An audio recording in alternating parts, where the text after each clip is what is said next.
धुळे शहरातील मध्यवर्ती भागात असलेल्या छत्रपती शिवाजी महाराज पुतळ्याजवळ श्रीराम पेट्रोल पंपासमोरील रस्त्यावर गेल्या अनेक दिवसांपासून मोठमोठे खड्डे पडले आहेत।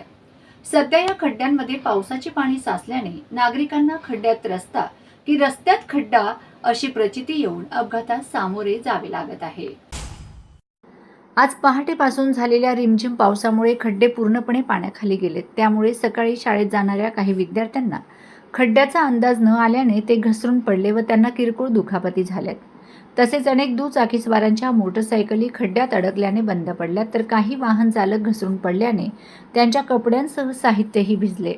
या प्रकाराचा निषेध करण्यासाठी सामाजिक कार्यकर्ते देवेंद्र पांडुरंग गायकवाड यांनी आज दुपारी संबंधित खड्ड्यात बसून प्रतिकात्मक आंघोळ करत महापालिका प्रशासनाविरोधात अनोखे आंदोलन केले।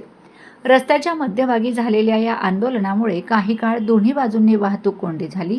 यावेळी उपस्थित अनेक नागरिकांनी गायकवाड यांच्या आंदोलनाला पाठिंबा देत शहरातील धोकादायक खड्डे तातडीने बुजवून नागरिकांना सुरक्षित रस्ते उपलब्ध करून देण्याची मागणी महापालिका प्रशासनाकडे केली आहे।